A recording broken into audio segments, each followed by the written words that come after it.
Now, the Arab Spring uprisings were arguably the most significant events of the last 12 months, and protests are still raging across the region, even after some regimes were toppled. Let's now cross live to our correspondent, Irina Golushko, who is at the location of one of them, there in Cairo. Irina, Egypt saw President Mubarak forced out in February. It was the second Arab nation hit by revolt. Take us back, if you would, to the very beginning and what you saw while you were there covering the events.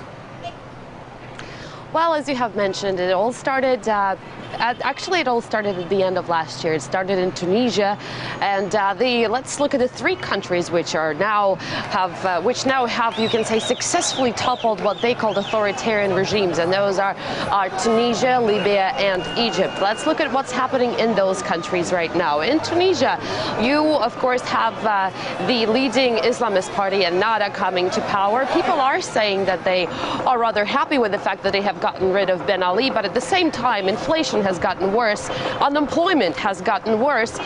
People are saying that they have not gotten anything that they have asked for except for freedom of speech. Now, of course, freedom of speech was one of the main reasons why these revolutions happened, but other than that, really, other than expressing their opinions, people have really not been able to get anything else. You look at Libya, also a country which demanded freedom from the oppressive regime of Muammar Gaddafi. They have gotten rid of that regime. We all remember pictures following the October 20th killing of the colonel. Of course, people, in fact, were lining up by entire families to have their pictures taken with his body at a shopping center.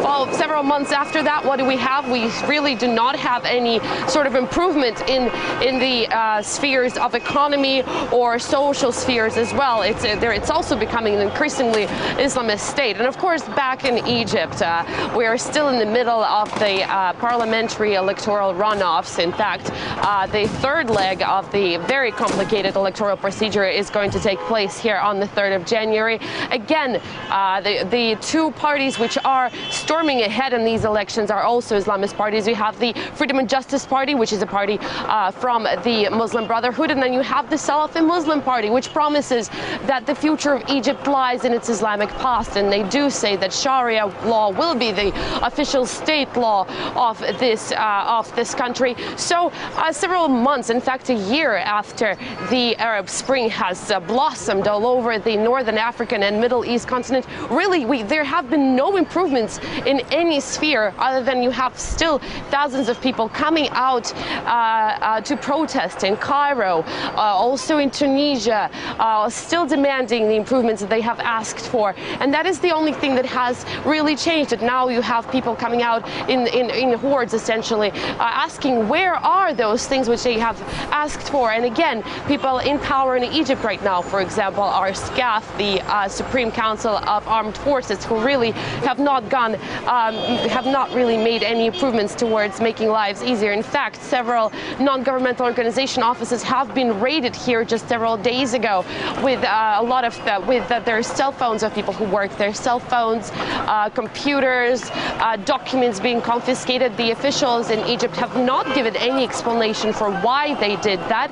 And when eyebrows were raised in the United States offices which were sponsoring these non-governmental organizations, the Egyptian authorities have provided no explanation, but they did say that they will pay close attention to any foreign statements coming from any foreign leader who are going to make a comment about the internal affairs in Egypt. So this is the situation that you have in Northern Africa: protests and no improvements whatsoever. All right, Irina, as you say, three revolutions are bringing some form of change to the Arab world, but as you've mentioned a couple of times now, no improvements, no major constructive efforts there towards peace and stability. Let's address one of the other countries, still seeing protests, but no change of power. Can you give us a bit of a past and present on that of Syria? Well, Syria, again, of course, we have these reports coming from Western media sources saying thousands of people have been killed. Until very recently, there was no mention of the armed rebels. There was no mention of the fact that state troops were, in fact, being killed. Until very recently, the Western media either chose to close their eyes or to ignore those, or to say that those statements were not true. Whereas when we were in Syria, personally in Homs, I have seen people, armed civilians, sitting under a bridge, and when I asked about who those people were, I could get no clear explanation, neither from the people who were on the ground nor from the government officials. Some of them chose not to tell us who those people were. Others were simply scared. Then, of course, we have still the ongoing strife in countries like Yemen and Bahrain. Of course, in Yemen, there is a sort of a complicated three-party situation when you have the government versus the protesters, and then you have the educated and also protesting elite who are not agreeing neither with the government nor with the people who are demanding democracy. In fact, Russian Foreign Minister Sergei Lavrov has said that there is a civil war raging on in Yemen, and this very similar situation is unraveling in Bahrain. And although, of course, all those countries are also getting at least vocal support from Western states who are saying that they're all for democracy and they welcome that democracy in these countries, what will happen in them, judging by the situation in the three states that we have mentioned earlier, and those are Egypt, Libya, and Tunisia, yet is still unclear. The revolution may happen, but what will follow is yet another big question. All right, artist Irina Galushka there live in Cairo. Thank you.